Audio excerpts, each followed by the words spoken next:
નમસ્કાર મિત્રો, શું તમે ક્યારેય ફિનાઇલમાં ઈનો નાખ્યો છે? જો ના નાખ્યો હોય તો વિડીયો જોયા પછી તમે મિત્રો નાખવાનું શરૂ કરી દેજો. મિત્રો, તમારે એક વાસણ લેવાનું છે અને તમારે તેની અંદર 1 થી 2 ગ્લાસ જેટલું પાણી લેવાનું છે.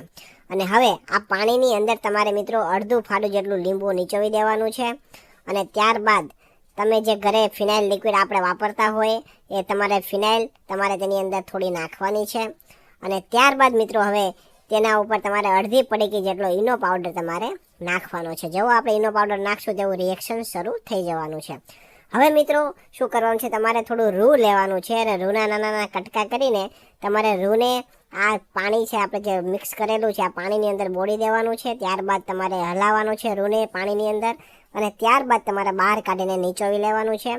એટલે કે રૂની જે ગોળીઓ છે, રૂ છે ભીનું થઈ જશે એટલે એની ગોળીઓ બની જશે.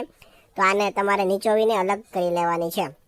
હવે મિત્રો આપણે વિડીયોમાં આગળ વધીએ એની પહેલાં તમારું નામ અને તમારા ગામનું નામ કોમેન્ટ કરીને જણાવો, જેથી કરીને અમે તમને સ્પેશિયલ થેન્ક્સ કહી શકીએ.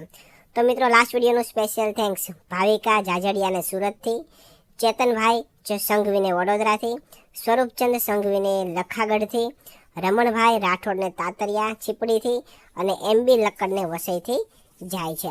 તો મિત્રો હવે જોઈ શકીએ છીએ કે આપણે આ લિક્વિડવાળી રૂની ગોળીઓ બનાવીને તૈયાર કરી લીધી છે, જેને આપણે પૂમડા પણ કહીએ.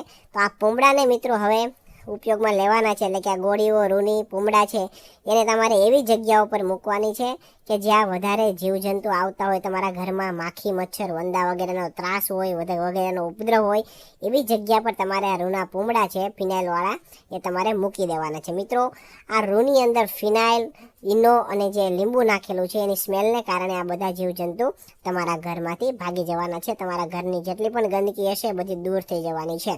તો તમે ઘરે એકવાર અવશ્ય ટ્રાય કરજો. તો મિત્રો જો તમને અમારો આ વિડીયો પસંદ આવ્યો હોય તો વિડીયોને લાઇક કરજો અને શેર કરી દેજો. અને આવા છે નવા વિડીયો જોવા માટે અમારા ફેસબુક પેજને ફોલો કરી દેજો અને યુટ્યુબ ચેનલને પણ સબસ્ક્રાઈબ કરી દેજો. ધન્યવાદ.